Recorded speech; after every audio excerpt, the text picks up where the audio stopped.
건설 현장에서 일하다 크게 다쳐 병원에 입원했던 어느 날의 이야기입니다. 병원비 걱정에 잠도 제대로 이루지 못했던 제게 누군가 병원비 전액을 대신 내주고 갔습니다. 처음엔 대체 누가 이런 큰돈을 내준 것인지 도무지 이해할 수 없었습니다. 그런데 알고 보니 그 사람은 안녕하세요. 저는 올해로 70을 바라보게 된 이병철입니다.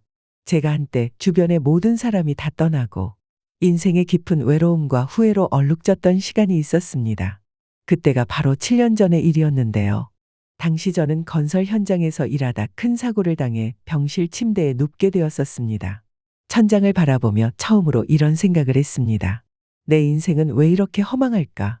나 같은 게 더 살아봤자 의미가 있나? 평생 눈물 흘려본 적 없던 제가 어느새 눈물을 흘리고 있었습니다. 왜 이렇게 제 인생이 참으로 허망하고 허무했는지 참으로 비참하고 슬퍼서 견딜 수가 없었습니다. 아무도 병문안 오지 않는 쓸쓸한 병실. 오른쪽 다리는 두꺼운 깁스로 꽁꽁 감겨 있었고 하루에도 몇 번씩 병원에서는 퇴원하라고 압박했습니다. 통장 잔고에는 50만 원도 없었고 도저히 감당할 수 없는 병원비를 독촉받으니 저는 점점 더 초라해져만 갔습니다. 사고가 나고 가장 먼저 떠오른 사람들은 제 자식들이었습니다. 휴대폰을 들고 한참을 망설이다가 어렵게 아들에게 전화를 걸었었지요. 신호가 여러 번 가고 나서야 차가운 아들의 목소리가 들렸습니다. 여보세요. 준서가. 애비다. 짧은 침묵 뒤 아들의 목소리가 이어졌습니다. 무슨 일이세요? 여전히 냉랭한 목소리에 저는 목이 메었습니다. 저기 내가 이번에 일하다 좀 다쳤는데 병원비가 좀 모자라서 말이다. 준서가 혹시. 나는 차마 말을 잇지 못했습니다. 그런데 아들은 한숨부터 쉬었습니다. 또 돈 얘기세요? 아버지, 저희한테 왜 이러세요? 저희 이제 겨우 자리 잡고 힘들게 살고 있어요. 알아. 그런데 나도 진짜 방법이 없어서. 아들은 참았던 감정을 터뜨리듯 말했습니다. 아버진 왜 저희를 늘 뒷전으로 미루셨어요? 다른 집 애들은 부모님이 학원이며 학비며 다 챙겨주고 미래 준비할 때 도움도 받고 그랬는데 저희는 아버지가 할머니 챙기느라 저희 안중에도 없었잖아요. 야. 준서가 그때 정말 어쩔 수 없던 거 알잖냐? 할머니가 편찮으셨잖니. 그래도 너희한테 어떻게든 챙겨주려고 주말에도 쉬지 않고 일했는데. 그게 무슨 챙겨준 거예요? 겨우 저희 식구 입에 풀칠하고 산 거요? 엄마가 얼마나 힘들었는지 아세요? 저희는 아버지 얼굴도 제대로 못 보고 컸어요. 친구들 보면서 우리만 너무 초라했어요. 나는 아들의 그 말에 아무 말도 하지 못했습니다. 정말 죄송한데 이제 저희한테 손 벌리지 마세요. 저희도 겨우겨우 사는 거 아시잖아요. 이젠 정말 힘들어요. 전화가 끊어진 뒤 나는 멍하니 휴대폰을 내려놓았습니다. 서운함과 후회가 뒤섞여 마음이 저려왔습니다. 저는 정말 가족을 외면하고 싶었던 적은 단 한 번도 없었습니다. 하지만 아픈 어머니를 부양하면서 할 수 있는 최선이라고 생각하며 내가 할 수 있는 모든 것을 다했을 뿐이었습니다.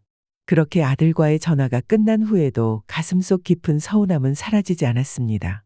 무너진 자존심, 상처난 마음. 그럼에도 저는 다시 남은 딸에게 전화를 걸었지요. 하지만 딸의 반응도 같았습니다. 저도 돈 없어요. 전화하지 마세요. 내 마음이 비수가 꽂히듯 아팠습니다. 돌이켜보면 내 인생은 언제부터 이렇게 힘들어진 걸까요? 돈 버느라 그리고 가족을 챙기려고 했던 일들이 왜 제 인생을 비참하게 한 걸까요? 어린 시절 저는 가난했지만 그래도 따뜻한 가정에서 자랐습니다. 아버지는 시장에서 채소 장사를 하셨고 어머니는 장사를 거들며 저희 5 남매를 키우셨습니다. 넉넉하지는 않았지만 사랑이 넘치는 가정이었습니다.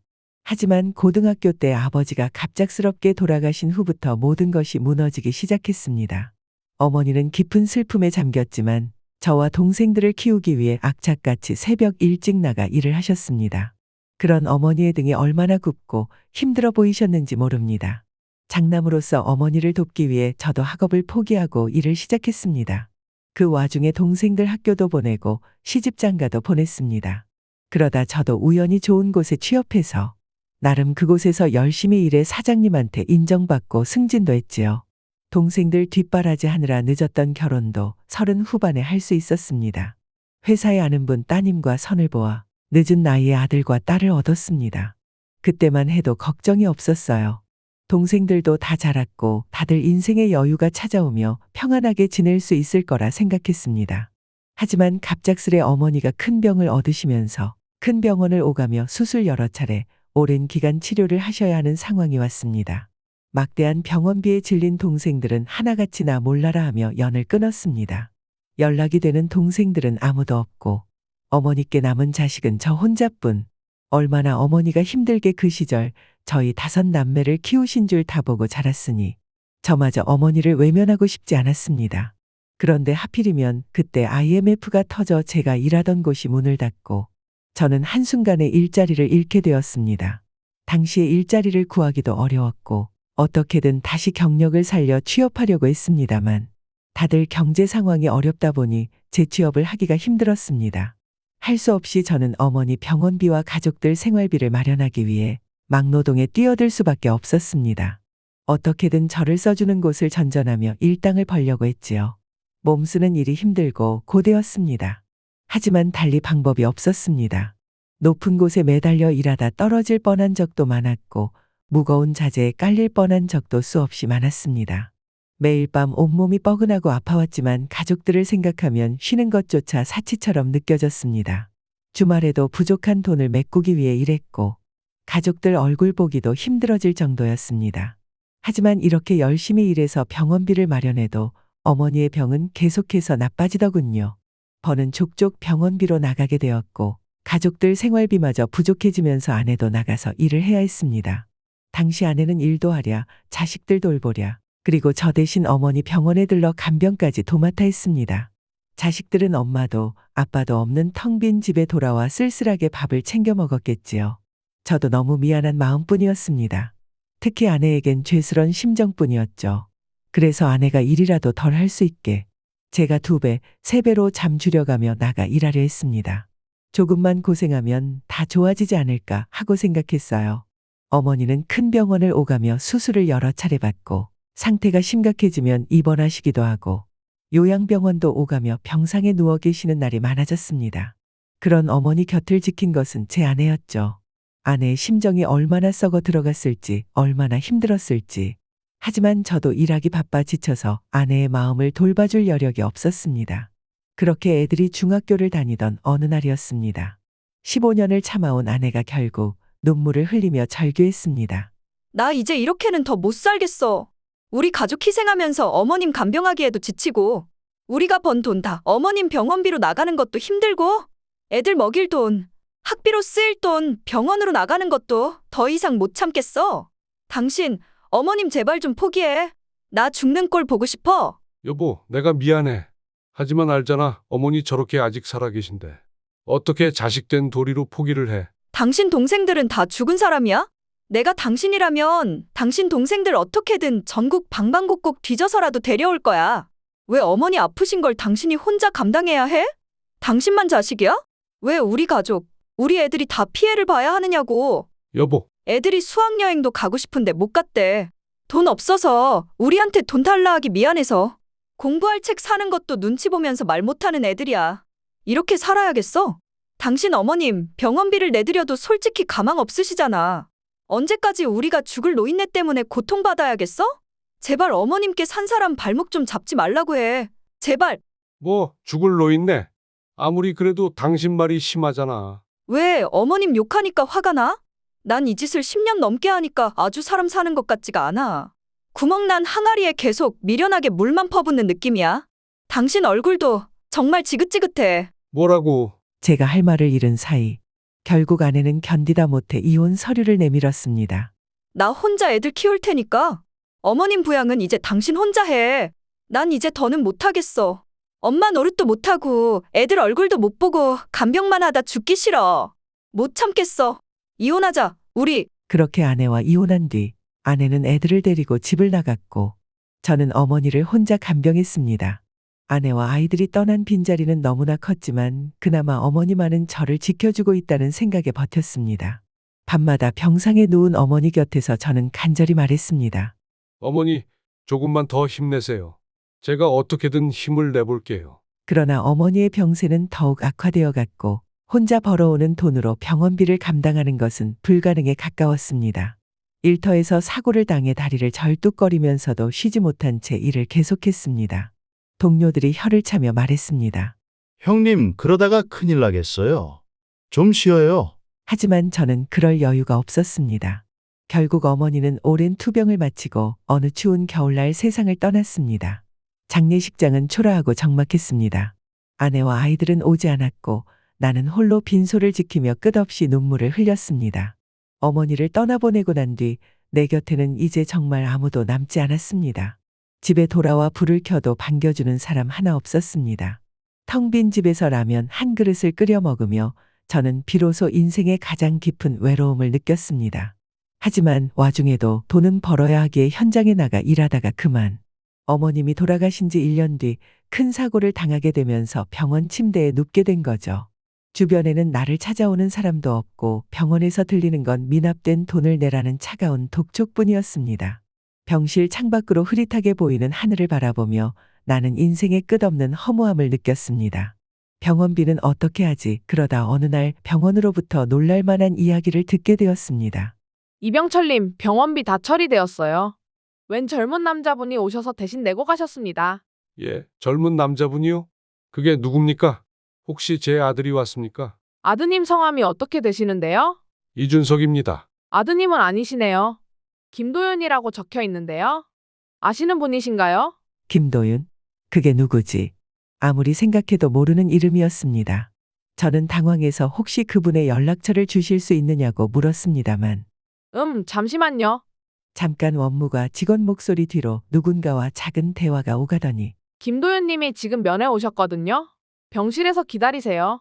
면회를 왔다며 지금 막 도착했다는 김도윤이라는 사람. 대체 누군가 싶어 저는 의아한 마음으로 기다렸습니다. 곧 병실 문이 열리고 오랜만입니다, 아저씨. 곧이어 모습을 드러낸 사람은 멀끔한 양복을 갖춰 입은 깔끔한 인상의 젊은 남자였습니다. 처음 보는 얼굴이었죠. 누구십니까? 제가 당황해서 묻자 김도윤이라는 남자가 아무 말 없이 미소를 짓고 제 앞 의자에 앉았습니다. 너무 오래돼서 모르시나 봐요. 저 기억 안 나세요? 예전에 아저씨가 라면 끓여주셨잖아요. 라면? 곰곰이 떠올렸습니다. 내가 언제 라면을 준 적이 있었나? 그때 머릿속에 한 줄기 섬광이 스치고 지나갔습니다. 너 설마 그때 그 꼬맹이냐? 놀래서 묻자 도윤이라는 사람이 고개를 끄덕였습니다. 예, 아저씨, 저예요. 아주 오래전 기억이 물밀듯 떠올랐습니다. 오래전 겨울밤에 내 허름한 컨테이너를 찾아왔던 그 작은 아이, 갑자기 가슴이 두근거리며 목이 메었습니다. 아저씨, 저 정말 많이 찾아다녔어요. 그때 아저씨가 없었으면 전 살아남지도 못했을 거예요. 그 후로 제가 아저씨를 얼마나 찾아 헤맸는지 모르세요. 도윤의 말을 듣자 나 역시 눈가가 뜨거워졌습니다. 그 시절의 아픔과 외로움이 갑자기 밀려오면서 도윤과의 기억이 더욱 생생해졌습니다. 그때는 정말 추웠던 한겨울이었습니다. 2005년쯤 되었을까요? 한창 막노동하면서 어머니 병원비에 허덕이던 시절, 가족들 부양하며 힘겹게 살던 시절, 하루 일을 끝내고 지친 몸으로 컨테이너에서 라면을 끓이던 유난히 추운 겨울밤, 라면 냄새 따라온 작은 아이가 있었죠. 아저씨, 죄송한데 저도 라면 한 입만 주시면 안 돼요? 문을 열자 차가운 바람 속에 서 있던 한 아이. 초등학생 정도 되어 보였는데 빼빼 마른 몸집과 며칠은 못 씻은 듯한 꼬질꼬질한 얼굴이 그 아이의 첫 인상이었습니다. 또 한겨울인데도 낡고 얇은 옷차림으로 온몸을 떨고 있었지요. 제가 창문을 잠깐 열어놔서 그런지 라면 냄새를 맡고 온 것 같았습니다. 어이구, 어서 들어와라. 밖이 얼마나 추운데 왜 이렇게 얇게 입고 다니냐? 엄마 아빠는 어디에 있어? 저는 급히 아이를 안으로 들이며 겉옷을 벗어 아이의 어깨에 걸쳐주었습니다. 컨테이너 안에는 난로가 켜져 있었기에 다행히 아이가 몸 녹일 정도는 되었습니다. 아이는 바들바들 떨며 난로 앞에서 손을 녹이곤 한참 머뭇대더니 입을 열었습니다. 부모님은 집 나갔어요. 그래서 저 혼자예요. 사정을 들어보니 도윤이의 부모는 생활고로 인해 아이만 반지하 월세방에 홀로 남겨두고 떠난 상태였습니다. 연락두절 상태라고요. 아이는 말을 마치고 고개를 떨구며 눈물을 흘렸습니다. 뭐, 자식을 혼자 두고 집을 나갔다고? 저는 그 부모라고 부르기도 싫은 작자들에게 화가 났습니다. 무책임하게 어떻게 어린 자식을 내버려 두고 나갈 수 있을까요? 더욱이 저는 가족들 책임지겠다고 이 악물고 일하고 있었으니 같은 부모로서 더욱 이해가 가지 않았습니다. 어린 녀석이 힘들었겠구나. 일단 이 라면부터 먹어. 배고프면 더 춥다. 아이는 라면을 허겁지겁 먹었습니다. 그런 아이를 바라보며 제 가슴은 더욱 아려왔습니다. 이름이 뭐야? 도윤이에요. 김도윤. 나이는 12살이라고 했습니다. 첫째가 그때 10살 정도 되었을 때니 비슷한 또래지요. 제 아들 녀석 생각이 나더라고요. 저도 아빠라서 그랬나 신경이 쓰일 수밖에 없었습니다. 도윤이, 그래. 많이 힘들었지? 이제 괜찮아. 아저씨가 어떻게든 도와줄 테니 너무 걱정 마라. 형편이 넉넉하지 않은 와중에도 저는 도윤이와 함께 복지센터를 찾아가 도움받을 방법을 알아봤습니다. 저 역시 아이를 키우는 부모였기에 이 어린 아이의 상황을 지나칠 수 없었습니다. 다행히 복지센터를 통해 아이의 현 상황을 전달할 수 있었고 복지센터로부터 이것저것 지원을 받을 수 있었습니다. 또 거기 담당자분이 말씀하시길 아이의 보호자를 따로 찾아본다고 해주셨고 아이는 복지센터의 도움을 받게 되었습니다. 저는 그제야 마음을 놓을 수 있었죠. 그날 이후로 도윤이는 종종 학교를 마치면 제 곁을 찾아왔습니다. 컨테이너 근처에서 기다리는 도윤이와 만나 따뜻한 밥 한 끼를 나누며 서로의 이야기를 들었습니다. 도윤이는 학교에서 있었던 일이나 친구들과 있었던 일을 이야기하며 밝은 표정을 지었고 저는 그런 아이의 모습에 미소를 지으며 하루의 피곤함을 잠시 잊었습니다. 아저씨, 저 크면 꼭 아저씨한테 받은 은혜를 갚을 거예요. 정말이에요. 저는 그런 도윤이의 말에 빙그레 웃으며 머리를 쓰다듬어 주었고요. 그러나 어느 날 도윤이는 흔적도 없이 사라졌습니다.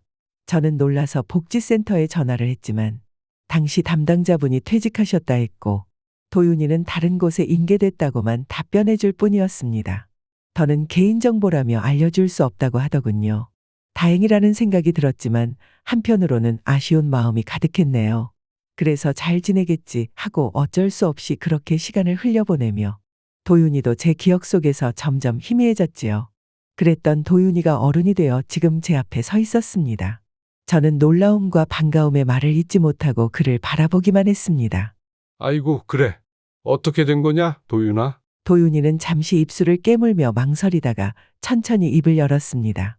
죄송합니다, 아저씨. 그때 갑자기 먼 친척분이 나타나서 저를 데려갔어요. 복지센터랑 뒤늦게 연락이 닿았다고 하더라고요. 형편이 넉넉하지는 않으셨는데도 제가 갈 곳이 없으니까 저를 맡아주셨어요.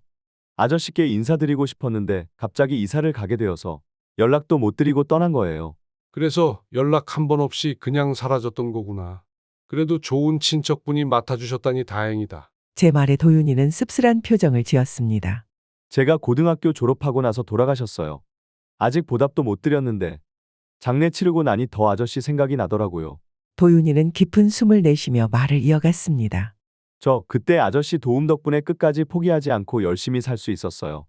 아저씨 없었으면 복지센터 도움도 못 받았을 거고 친척분께 거둬지지도 못했을 거고요. 그래서 아저씨 생각하면서 아저씨가 가르쳐준 대로 아무리 힘들어도 희망 놓지 않고 열심히 살았어요. 덕분에 공부도 열심히 하고 성공도 할 수 있었던 거예요. 그러고 나서 얼마나 아저씨 찾아다녔는지 아세요? 복지센터부터 예전에 아저씨가 다니시던 곳까지 다 전화 돌려서 겨우 찾을 수 있었어요. 그의 눈에서 또다시 눈물이 맺혔습니다. 저도 모르게 가슴이 뜨거워졌습니다. 도윤이는 제 손을 더욱 단단히 붙잡으며 말했습니다. 감사합니다, 아저씨. 이제 제가 받은 은혜를 갚을 차례예요. 그때 절 살려주셨던 라면 한 그릇 값. 이제부터는 제가 아저씨 곁에서 갚겠습니다. 정말 다시 만나게 되어 반갑습니다, 아저씨. 그 말을 듣는 순간 제 가슴속 깊은 곳에서 따뜻한 감정이 차올랐습니다. 오랜 세월 동안 품고 있던 외로움과 후회가 천천히 녹아내리는 느낌이었습니다. 저는 도윤이의 손을 꼭 잡으며 조용히 고개를 끄덕였습니다. 도윤이를 다시 만난 이후 제 삶은 완전히 달라졌습니다. 병원에서 퇴원한 후에도 도윤이는 자주 제 곁을 찾아와 안부를 묻고 제 생활을 하나부터 10까지 챙겨주었습니다. 도윤이가 운영하는 IT 기업 이음테크놀로지는 이미 업계에서 꽤 인정받는 회사였고 그는 바쁜 와중에도 틈틈이 시간을 내서 저를 찾아왔습니다. 아저씨, 집에만 계시면 답답하시죠? 이제 저랑 같이 다니면서 일도 좀 보고 기운도 차리시면 좋겠어요. 처음에는 그의 호의를 받는 것이 어색하고 부담스러웠지만 시간이 지날수록 자연스레 그의 따뜻한 마음에 기대게 되었습니다. 도윤이는 저를 자신의 회사에 초대해 직원들에게 소개하며 제게 특별한 자리를 마련해 주었습니다. 이분이 제가 항상 이야기하던 제 인생의 은인이세요. 앞으로 가족처럼 잘 부탁드립니다. 직원들은 모두 밝은 미소로 저를 환영해 주었고 오랜만에 사람들과 어울리며 웃고 떠들다 보니 제 마음도 점점 밝아졌습니다. 어느 날 도윤이는 저를 조용히 불러 자신의 사무실로 데려가 진지하게 말했습니다. 아저씨, 이제 더 이상 힘들게 일하지 마세요. 우리 회사에서 정식 직급을 드릴 테니 여기서 편안하게 일하시면 좋겠어요. 도윤이의 진심 어린 제안에 저는 놀라기도 하고 감동하기도 했습니다. 그는 저를 이음 테크놀로지의 고문으로 정식 채용하여 안정적인 생활을 보장해 주었습니다. 시간이 흐르면서 저는 도윤이와 함께 지역의 어려운 사람들을 돕는 일에도 참여하게 되었습니다. 도윤이는 항상 자신의 사업 성공이 아저씨의 따뜻한 마음 덕분이라고 이야기하며 그런 마음을 어려운 이웃들과 나누고 싶다고 했습니다. 우리는 함께 무료급식소에서 봉사도 하고 지역 아동센터에 후원도 했습니다. 어느 날 도윤이는 제게 말했습니다. 아저씨, 저와 함께 일하시면서 행복하세요? 절 거둬주신 친척분도 돌아가셨다 보니 이젠 아저씨가 하나 남은 제 유일한 가족 같아요. 꼭 친아버지 같아서 더 잘해드리고 싶고요. 나야말로 내가 내 가슴으로 낳은 아들 같구나. 고맙다. 내가 너를 만나지 못했으면 지금도 쓸쓸히 혼자 살고 있었을 거야. 도윤이는 밝게 웃으며 제 손을 꼭 잡았습니다. 그 순간 외로움과 허무가 가득했던 제 마음속이 깊은 감동으로 채워지는 걸 느꼈습니다. 더 이상 외롭지도 초라하지도 않았습니다. 이제 제 곁에는 도윤이라는 또 하나의 아들이 생겼으니까요. 비록 제가 낳은 자식은 아니지만 그래도 저를 아버지라 부르며 진심으로 생각해주는 사람이 한 명쯤 있으니까 너무 감사하고 눈물이 났습니다. 그러던 어느 날 저녁 뜻밖에도 제 아들 준석이에게서 전화가 왔습니다. 오랜만에 듣는 아들의 목소리는 떨리고 있었지요. 아버지, 잘 계시죠? 웬일이냐, 준서가. 내가 전화를 다 하고. 그런데 아들 목소리는 어딘가 좋지 않았습니다. 제가 웬만하면 죄송해서 전화 안 드리려고 했는데요. 아버지가 좀 도와주실 수 있어요. 엄마, 암이래요. 엄마가 보험도 안 드셔서 병원비가 너무 많이 나와요. 저희 힘으로는 더 이상 감당할 수가 없는데 도와주실 수 있어요? 힘드시면 거절하셔도 돼요. 죄송합니다, 아버지. 아들은 제 눈치를 보는 듯 했습니다. 하기야 저번에 제가 병원비를 도와달라고 했을 때 매몰차게 거절했던 건 자신이었으니까요. 비록 떨어져 지낸 세월이 오래지만 가족의 정을 나눈 지도 오래되었지만 그럼에도 아직 자식들과 아내는 제 마음속 깊이 가족이라는 이름으로 자리 잡혀 있었습니다. 부모로서 어떻게 자식을 외면할 수 있을까요? 한때 사랑했던 아내를 외면할 수 있을까요? 아들은 제가 거절하면 어떡하지 하고 전전긍긍해 하는 듯한 느낌이었으나 얼굴 보고 얘기하자. 엄마는 어디 계시냐? 아들은 제 말에 놀란 것 같았습니다. 엄마, 서울에 있는 순모병원이요. 지금 저랑 주영이 같이 있어요. 알겠다, 국감아. 저는 아들과의 전화를 끊고 아내가 입원했다는 순모병원으로 갈채비를 했습니다. 서둘러 씻고 옷을 갈아입으며 그렇게 막 집을 나서려고 했을 때쯤 마침 도윤이가 집을 찾아왔더군요. 아저씨, 같이 저녁 먹으려고 왔어요. 근데 표정이 안 좋으시네요. 무슨 일 있으세요? 저는 방금 전 아들과 나눈 통화를 조심스럽게 도윤이에게 털어놓았습니다. 도윤이는 조용히 제 얘기를 듣더니 부드럽게 제 어깨를 두드렸습니다. 아저씨, 제가 모셔다 드릴게요. 혼자서 걱정하지 마시고요. 도윤이와 함께 병원으로 가는 길, 차 안에서 저는 그동안 가족에게 느꼈던 미안함과 후회들을 털어놓았습니다. 도윤이는 제 이야기를 진지하게 듣더니 조심스럽게 말을 꺼냈습니다. 아저씨, 가족이란 건 결국 서로의 마음을 몰라서 생기는 상처가 더 많은 것 같아요. 하지만 결국 서로에게 가장 의지할 수 있는 존재도 가족이잖아요. 어쩌면 지금이 서로의 마음을 솔직히 털어놓고 오해를 풀 수 있는 좋은 기회가 될 수 있을 거예요. 도윤이의 따뜻한 조언에 제 마음이 조금씩 가벼워지는 것을 느꼈습니다. 병원에 도착해 준석이와 딸 주영이를 만났습니다. 아이들의 얼굴엔 피곤함과 불안함이 가득했습니다. 저는 먼저 아이들에게 다가가 물었습니다. 대체 어떻게 된 거냐? 너희 엄마가 암이라니? 아버지, 자식들에게 전해들은 이야기로는 아내가 언제부터인지 계속 몸이 안 좋아서 병원 검진을 받았는데 이미 암이 상당히 진행되어 있다고 했더군요. 뒤늦게 항암 치료를 받기 위해 입원했다고요. 제 아들, 딸은 자기들끼리 처음에 엄마를 간병하려 했지만 너무나도 힘이 들어 결국 제게 도움을 요청한 것이었습니다. 그러면서 딸이 고개를 푹 숙이며 말하더군요. 아빠 와주셔서 감사해요. 사실 안 오실 줄 알았어요. 저번에 그렇게 아빠 외면해서 죄송했거든요. 아빠가 얼마나 힘들었는지 엄마를 돌보면서 얼마나 마음 아팠을지 이제야 조금 알 것 같아요. 그땐 너무 어렸고 할머니가 아프신 건 알았지만 왜 우리보다 항상 먼저였는지 이해할 수가 없었어요. 엄마가 늘 혼자 버티고 있다는 생각에 화가 났고 아빠한테도 원망이 생겨서 그랬어요. 정말 죄송해요. 아들 준석이도 제 눈을 차마 바라보지도 못하고 제게 말했습니다. 저도 이제 와서 죄송하다고 해서 아버지 볼 면목이 없어요. 죄송합니다, 아버지. 잊지 않고 와주신 것만으로도 정말 죄송합니다. 저희는 저희가 이제 어른이라고 생각했는데 엄마가 아프니까 덜컥 겁이 나서 아무것도 못하겠어요. 다 컸다고 생각한 자식들이 제 앞에서 꺼이꺼이 목 놓아 울었습니다. 엄마 아프고 나니 간병하고 나니 아빠가 그 시절 얼마나 힘드셨는지 알겠다고, 왜 할머니를 포기하지 못하셨는지 알겠다고요. 철없이 굴어서 죄송하다고 합니다. 엄마가 얼마나 살 수 있을지 모르겠다고, 자기들끼리 버틸 자신이 없었다고, 아빠한테 너무 감사하고 죄송했다고. 아버지, 저는요, 할머니를 미워한 적도 있었어요.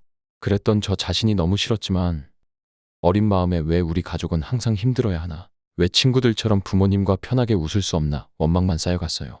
그런데 지금은 조금 알 것 같아요. 아버지가 얼마나 무거운 짐을 혼자 짊어지고 있었는지, 그리고 할머니도 얼마나 외롭고 힘드셨을지. 너무 늦었지만 할머니께도 죄송하다는 말 꼭 전하고 싶어요. 정말 죄송합니다, 아버지. 준석이와 주영이 말을 듣고 있으려니 눈물이 나더랍니다. 그냥 마냥 아비로서 못해준 게 많아서 미안하고 더 잘해줄 걸 하고. 내가 너희를 왜 외면하냐? 니들이 내 자식인데 하나밖에 없는 내 소중한 자식들인데. 준석아, 주영아, 나도 너무 미안했다. 너희 마음도 몰라주고 얼마나 힘들었는지도 이해하지 못했어. 그때는 정말 어쩔 수 없는 상황이었다고 생각했는데 지금 와서 보니 너희에게 너무 큰 상처를 준 것 같아 정말 미안하다. 그 순간 가족 사이를 꽉 채우고 있던 오해와 서운함이 조금씩 녹아내리기 시작했습니다. 우리는 서로의 손을 잡고 한참을 눈물로 이야기했습니다. 이후 병실에 누워있던 아내를 만났습니다. 오랜만에 보는 나이든 아내의 모습에 마음이 아팠습니다. 그녀의 얼굴은 수척했고 눈가에는 고된 시간이 고스란히 묻어나 있었습니다. 아내 역시 저를 보며 눈물을 글썽였습니다. 여보, 내가 당신을 정말 많이 원망했었는데 이렇게 아프고 나니 마음속 깊이 당신 생각이 계속 났어요. 당신이 얼마나 고생했을지, 왜 그랬는지 이제는 조금 알 것 같아요. 그땐 내가 너무 지쳐 있었던 것 같아요. 미안해요. 그리고 나 그동안 당신이 우리 가족을 위해 얼마나 애썼는지 알면서도 괜히 화만 냈어요. 당신도 힘들었을 텐데 진심으로 미안해요. 저는 아내의 손을 꼭 잡고 말했습니다. 아니야. 나야말로 당신한테 너무 미안했어. 그땐 어떻게든 버텨야 한다는 생각밖에 없었어. 당신 마음은 제대로 헤아려 주지도 못했지. 어머니 돌보느라 당신이랑 애들한테 소홀했던 것도 알아. 나 혼자 짊어지고 있다고 착각했는데 우리 둘 다 똑같이 짐을 지고 있었던 거였더라. 당신도 얼마나 어머니 간병하느라 애썼어. 고생 많았지, 고생 많았어. 미안해 할 필요 없어. 아내는 울먹였습니다. 여보, 그리고 나 사실 요즘 자꾸 어머님 꿈을 꿨어요. 아무 말도 안 하시고 그냥 가만히 날 바라보시는데 그게 자꾸 마음에 걸렸어요. 내가 그때 너무 모질게 굴었던 것 같아서 어머니 간병하며 그 당시 속으로만 원망했던 게 아직도 한이 돼요. 제가 꿈에서 깰 때마다 어머님께 정말 죄송해서 어머님이 내가 너무 얄미우셔서 이렇게 내가 벌을 받고 있구나 하고 가슴 치며 울어요. 우리 어머님, 내가 너무 못되게 군 며느리라서 어머님 포기하라고 했던 말들, 그게 너무 한스럽고 죄송해서. 그 말에 제 가슴이 저릿해졌습니다. 저는 조용히 아내의 손을 한 번 더 꼭 쥐었습니다. 그 마음 어머니도 다 아실 거야. 당신이 죄송해하는 거 어머니도 분명히 알고 계실 거야. 그때 우리 다 힘들었잖아. 어머니는 과거 일 가지고 원망하시려는 게 아니야. 어머니가 다 아시고 며느리한테 미안해서 그래서 나타나시는 걸 거야. 아내는 제 품에 안겨 엉엉 울었습니다. 저와 이혼하고 나서 얼마나 고생했는지 얼굴이 수척하고 몸도 많이 약해졌더군요. 그저 어머님 죄송하다고, 자기는 벌 받아도 마땅하다고, 그러면서 1시간을 오열했습니다. 괜찮아. 어머니도 우리 힘든 거 다 아셨을 테니까. 우리는 그때 나름 최선을 다했으니까. 그러니까 후회하고 죄송해 할 필요 없어. 이제 우리 남은 식구끼리라도 건강히 잘 살면 돼. 행복하게 서로 보듬어주면서 그렇게 살면 돼. 내가 그래도 될까? 당신이랑 어머님 가슴에 대못 박았던 거 생각하면 당신도 얼마나 외로웠을까? 내가 행복해져도 될까? 그럼 되지. 다 같이 힘들었잖아. 내가 도와줄게. 당신도 얼른 암 치료받고 몸 건강해져서 우리 애들 바라보며 이제 인생도 즐기면서 그렇게 살아야지. 우리도 이제 행복해야지. 안 그래? 눈가가 시큰해졌습니다. 아내와 진작 왜 이렇게 마음을 터놓고 얘기하지 못했을까요? 아내도 후회하는 것 같았습니다. 그동안 제 탓만 했던 것을, 어머니 탓만 했던 것을, 평생 힘들게 한 한을 탓만 했던 것을 이제는 후회한다고요. 저는 앞으로 행복하게 살면 된다고 어머님도 그걸 바라실 거라고 했습니다. 그리고 당신에게 소개해 줄 사람이 있다고 했습니다. 저는 눈물을 닦고 병실 문 밖에서 조용히 기다리고 있던 도윤이를 불렀습니다. 도윤아, 기다렸지? 미안하다. 잠깐 들어와 줄래? 네, 아저씨. 아내는 눈을 깜빡이며 도윤이를 바라보았습니다. 저는 도윤이에게 손짓하며 가까이 오라고 했습니다. 이 친구는 도윤이라고 해. 아주 오래전 내가 힘들게 살던 시절 한겨울에 컨테이너 앞에서 라면 하나 얻어먹겠다고 찾아왔던 꼬마였지. 그때 그 아이가 지금은 이렇게 멋지게 자라서 나를 도와주고 있어. 도윤이는 공손하게 고개를 숙이며 인사했습니다. 안녕하세요. 저 진심으로 존경하고 감사하는 분의 가족이시니 저한테도 정말 소중한 분들이에요. 어머님, 어서 건강 회복하시고요. 꼭 뵙고 싶었습니다. 아내는 놀라움과 감동이 섞인 눈으로 도윤이를 바라보았습니다. 저는 아내에게 도윤이와 있었던 그간의 일을 조용히 들려주었습니다. 힘든 시절에 만났던 어린 소년, 그리고 지금은 제 곁을 지켜주는 사람으로 성장한 도윤이의 이야기까지 모두 털어놓았습니다. 그 얘기를 다 듣고 난 뒤 아내는 조용히 눈시울을 붉히며 도윤이를 바라보았습니다. 도윤 씨, 제가 정말 할 말이 없네요. 우리가 남편을 외롭게 했을 때 도윤 씨가 그 곁을 지켜줬다니. 사실 그건 우리가 했어야 할 일이었는데 너무 면목이 없네요. 도윤이는 고개를 저으며 부드럽게 웃었습니다. 어머님, 그런 말씀 마세요. 아저씨가 제게 해주신 게 얼마나 컸는지 몰라요. 저도 제 삶의 어느 시절 따뜻한 손을 잡아주신 분이 필요했을 뿐이에요. 제가 받은 만큼 돌려드리고 싶었던 것뿐입니다. 그리고 저는 나중에 병원비가 모두 처리되었다는 소식을 들었습니다. 또다시 도윤이가 병원비를 대신 내준 것이었습니다. 놀란 저는 도윤이를 병실 밖으로 불러냈습니다. 도윤아, 너 또 그런 짓을 하면 어떡하냐? 이번 병원비는 내가 어떻게든 감당하려고 했는데 내가 또 대신 내버리면 난 정말. 도윤이는 머쓱한 듯 웃으며 말했습니다. 아저씨, 이번에도 그냥 제 마음이에요. 제가 할 수 있는 걸 한 것뿐이에요. 예전엔 아저씨가 저한테 라면 한 그릇 주셨지만 그게 제 인생을 바꿨어요. 지금 이건 라면보다 조금 비싼 밥값이라고 생각해 주세요. 저는 말문이 막혔고 결국 고개를 숙이며 조용히 말했습니다. 그래도 이건 우리가 해야 할 몫이었는데 내가 대신 해줘서 정말 고맙고 미안하다. 우리가 해야 했던 걸 내가 해줬구나. 도윤이는 조용히 제 어깨에 손을 얹었습니다. 아저씨, 전 그렇게 생각 안 해요. 우리가 서로 필요한 순간에 함께 있어주는 것, 그게 가족 아닐까요? 며칠 뒤 아이들에게 병원비가 모두 처리되었다는 소식을 전했습니다. 놀란 아이들에게 저는 조용히 도윤이에 대한 이야기를 들려주었습니다. 힘들었던 시절 제게 따뜻한 인연으로 다가온 한 소년에 대한 이야기, 그리고 지금은 우리 곁을 든든히 지켜주는 가족 같은 존재가 되었음을 담담히 말했습니다. 그날 이후 우리 가족과 도윤이는 자연스럽게 가까워졌습니다. 주말이면 함께 밥을 나누고 명절이면 인사를 주고받으며 정을 쌓아갔습니다. 준석이와 주영이는 도윤이를 진심으로 받아들였고 도윤이 역시 그들을 친동생처럼 아꼈습니다. 아내는 암 수술을 성공적으로 마친 후 점차 건강을 회복해갔고 기적적으로 완치 판정을 받게 되었습니다. 이후 주기적으로 추적 검사를 받으면서 건강관리하고 지내고 있습니다. 저는 도윤이 회사의 고문으로 일하며 조용하지만 보람 있는 하루하루를 보내게 되었고요. 무리하지 않아도 되고 꼭 필요한 자리에 있을 수 있는 삶.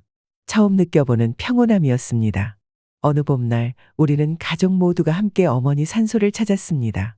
아내와 준석, 주영이 그리고 도윤이까지 어머니를 기억하는 이들이 한자리에 모였습니다. 묘지 앞에 꽃을 놓고 절을 드린 뒤 저는 조용히 무릎을 꿇고 인사를 올렸습니다. 어머니, 드디어 우리 가족이 다시 하나가 됐습니다. 오래 기다리셨죠?